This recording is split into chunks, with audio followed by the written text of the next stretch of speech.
उसकी ताकत के बारे में अच्छी तरह पता है। देश को यह विश्वास है कि हमारे जो विरोधी हैं, एडवर्सरीज हैं, अब ब्रह्मोस से बच नहीं पाएंगे। यह देश को पूरा भरोसा है। पाकिस्तान की जहां तक बात है तो अब उसकी एक एक इंच जमीन हमारी ब्रह्मोस की पहुंच में है।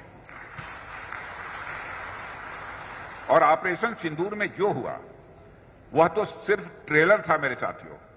ऑपरेशन सिंदूर में जो हुआ वह तो केवल एक ट्रेलर था, पर उस ट्रेलर ने ही पाकिस्तान को यह एहसास दिला दिया कि अगर भारत पाकिस्तान को जन्म दे सकता है तो समय आने पर वह, अब आगे मुझे बोलने की कोई जरूरत नहीं है, आप सब खुद समझदार हैं। कहने का अर्थ यह है साथियों कि ऑपरेशन सिंदूर में ब्रह्मोस का जो प्रैक्टिकल डिमॉन्स्ट्रेशन हुआ है उसने देशवासियों और पूरी दुनिया में ब्रह्मोस के लिए एक कॉन्फिडेंस, एक आत्मविश्वास पैदा किया है। इसलिए इस कॉन्फिडेंस को बनाए रखना अब आपकी जिम्मेदारी है और देश और दुनिया की यह जो उम्मीद है यह हमारे लिए एक बहुत बड़ा अवसर भी है। आप सभी इंजीनियर्स, टेक्नीशियंस और वर्कर्स के ऊपर बड़ी रिस्पांसिबिलिटी है कि इस भरोसे पर आप खरा उतरें। साथियों, आज मैं यहां केवल डिफेंस सेक्टर की बात नहीं करना चाहता, मैं उस बड़े परिवर्तन की भी बात यहां आप सबसे करना चाहता हूं जो उत्तर प्रदेश में हो रहा है। हम सभी जानते हैं कि कभी उत्तर प्रदेश की पहचान गुंडा राज और बिगड़े हुए लॉ एंड ऑर्डर से की जाती थी। लोग डर में जीते थे, इन्वेस्टर्स यहां आने से कतराते थे।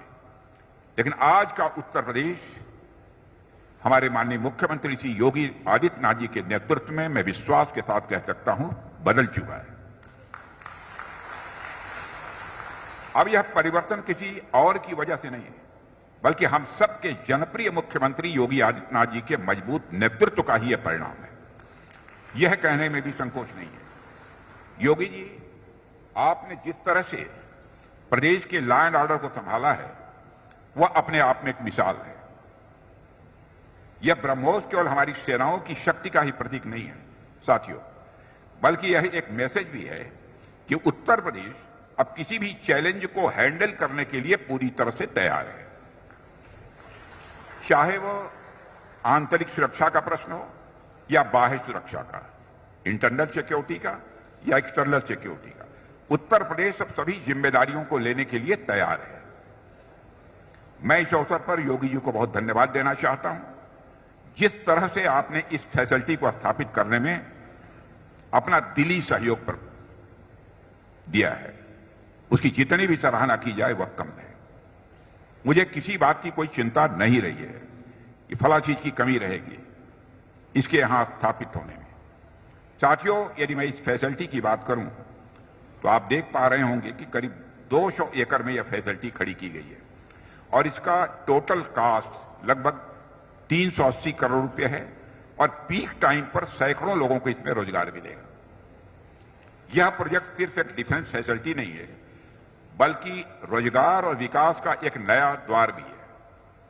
यदि आउटपुट की बात करें तो हर साल करीब 100 मिसाइल सिस्टम्स यहां से बनकर निकलेंगे।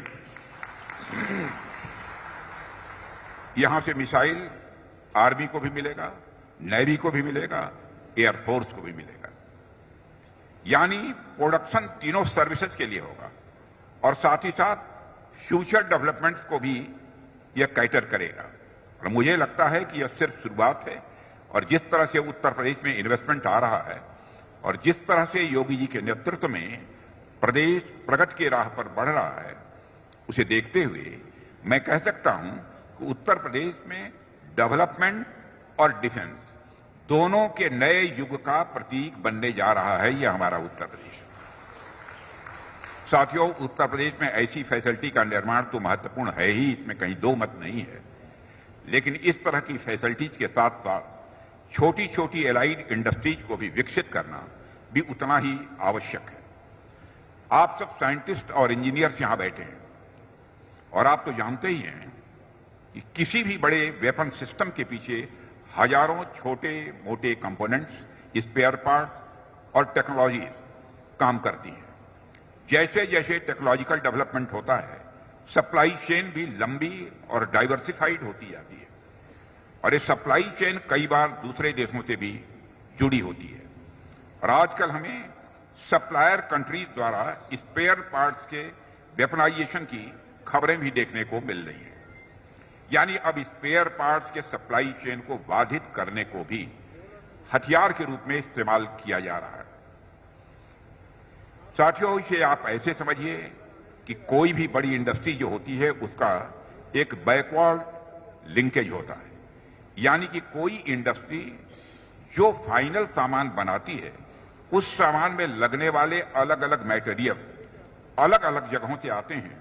अब आप मान लीजिए कि आप कोई सामान बना रहे हैं और उस सामान का एक जरूरी पार्ट आप कहीं और से इंपोर्ट करते हैं। अब अगर उस आदमी या कंपनी या देश ने ऐन मौके पर वो पार्ट देने से मना कर दिया, तब तो आपका सामान किसी भी सूरत में बन ही नहीं पाएगा। और यह जो स्पेयर पार्ट्स का वेपनाइजेशन है, ऐसी चीजें भी हमें आज की दुनिया में देखने को मिल रही हैं कि इन चीजों को अवॉइड करने का सिर्फ एक ही तरीका है कि हम अपने छोटे उद्योगों को इतना मजबूत कर लें कि हमें किसी स्पेयर पार्ट के लिए भारत से बाहर जाने की जरूरत ही न पड़े। चाहे वो एडवांस सीकर्स हों या फिर रैमजेट इंजन हों, हमें छोटी बड़ी हर तरीके की टेक्नोलॉजी को भारत में ही डेवलप करना होगा ताकि हमारी सप्लाई चेन भी भारत में बनी रहे। हमें अपने स्पेयर पार्ट्स के लिए भी कहीं बाहर न जाना पड़े। इसलिए इस फैसिलिटी की स्थापना के साथ हर छोटे उद्यमी, हर लोकल इंटरप्रेन्योर के लिए यहां पर एक बड़ी अपॉर्चुनिटी खड़ी हो रही है। अब जरूरत है इनके लिए एक प्रॉपर प्रोजेक्ट मैप तैयार हो ताकि वे भी डिफेंस इकोसिस्टम का हिस्सा बन सकें। उत्तर प्रदेश का डिफेंस कॉरिडोर तभी पूरी तरह से सफल होगा जब बड़ी कंपनियों के साथ साथ ये छोटी इंडस्ट्रीज भी ग्रो करेंगी। मुझे विश्वास है कि आने वाले समय में उत्तर प्रदेश न सिर्फ मैन्युफैक्चरिंग हब बनेगा बल्कि छोटे बड़े सभी उद्यमियों के लिए एक इनोवेशन और रोजगार का भी नया एपिसेंटर यह उत्तर प्रदेश साबित होगा। साथियों, इस तरह की सुविधाएं न केवल हमारे देश की सुरक्षा को स्वाभाविक रूप से मजबूत करती हैं बल्कि हमारी अर्थव्यवस्था को भी नई ताकत देती हैं। और एक मजेदार बात तो यह है कि आज हम सब धनतेरस मना रहे हैं कि आज जब हम धनतेरस मना रहे हैं और इस शुभ दिन पर 4 ब्रह्मोस मिसाइलों की डिलीवरी भी हुई है। जब ये 4 मिसाइलें डिलीवर हो रही हैं तो इससे अच्छा खासा जीएसटी भी सरकार को मिल रहा है। योगी जी ने ध्यान रखा है ये जो काम हो रहा है उससे हमारे उत्तर प्रदेश सरकार को भी कितना लाभ होगा। अब बताइए इससे बड़ा धनतेरस गिफ्ट देश के लिए और क्या हो सकता है। एक तरह से हम ये कह सकते हैं कि आज लक्ष्मी जी की कृपा हमारी सिक्योरिटी के साथ साथ हमारी इकोनॉमी यानी हमारी अर्थव्यवस्था पर भी जमकर बरसी है। और इसका सीधा मतलब यह है कि हर एक मिसाइल सिर्फ हमारी रक्षा नहीं करती बल्कि हमारी अर्थव्यवस्था को भी वह ताकत देती है। आप इसे सरल शब्दों में ऐसे समझिए कि सिर्फ एक मिसाइल के प्रोडक्शन से मिलने वाले टैक्स से सरकार कई स्कूल बना सकती है, कई हॉस्पिटल खड़ी कर सकती है और ऐसी योजनाएं भी सरकार चला सकती है जो सीधे आम आदमी की जिंदगी को बेहतर बनाए। यानी ब्रह्मोस सिर्फ हथियार नहीं है, यह हमारे बच्चों के लिए शिक्षा, हमारे परिवारों के लिए हेल्थ केयर और पूरे समाज के लिए एक अवसर का रास्ता भी खोलता है। मुझे पूरा यकीन है कि आने वाले समय में यह सिनर्जी और मजबूत होगी और ब्रह्मोस जैसी परियोजनाएं न सिर्फ हमें दुश्मन पर बढ़त दिलाएंगी बल्कि हर भारतीय नागरिक के जीवन में नई रोशनी भी लेकर आएंगी, ऐसा मेरा विश्वास है। साथियों, आज का अवसर उस बड़ी यात्रा की झलक है जो भारत ने बीते वर्षों में तय किया है और आने वाले कल में तय करने वाला है। आज भारत उस मुकाम पर खड़ा है जहां हम सिर्फ अपनी सुरक्षा को मजबूत नहीं कर रहे हैं बल्कि सारी दुनिया को यह भी हम दिखा रहे हैं कि भारत डिफेंस और टेक्नोलॉजी दोनों ही क्षेत्रों में एक क्रेडिबल पार्टनर, एक विश्वसनीय भागीदार है। हमारे साइंटिस्ट और इंजीनियर्स और हमारे नौजवान मिलकर इस देश की ताकत को नई ऊंचाइयों पर ले जा रहे हैं। साथियों, डिफेंस इंडस्ट्री से निकलने वाला हर इनोवेशन, हर इन्वेस्टमेंट हमारे देश की अर्थव्यवस्था और हमारे समाज दोनों को मजबूत करता है।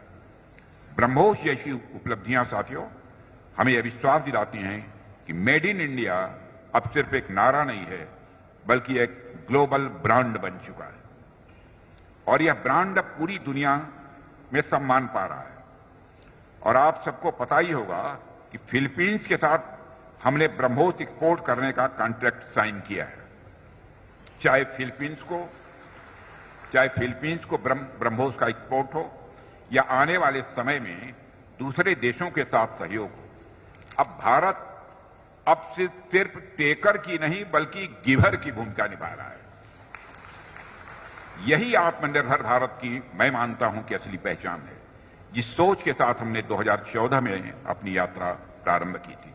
साथियों, हमारे प्रधानमंत्री जी ने हमें 2047 तक के भारत का विजन दिया है और एक ऐसे भारत का जो पूरी तरह से विकसित हो, आत्मनिर्भर हो और दुनिया का नेतृत्व करने के लिए वह तैयार हो, ऐसे भारत का निर्माण करने का संकल्प हम लोगों के सामने रखा है। उस विजन तक पहुंचने में डिफेंस सेक्टर की भूमिका निश्चित रूप से बहुत ही निर्णायक होगी और मुझे पूरा विश्वास है कि हमारी डिफेंस इंडस्ट्री उस भूमिका को उसी उत्साह के साथ निभाएंगी। साथियों, एक और मैं आपको जानकारी देना चाहता हूं कि आज जो हमने लखनऊ इकाई में निर्मित ब्रह्मोस मिसाइलों को हरी झंडी दिखाया है, मेरे साथियों,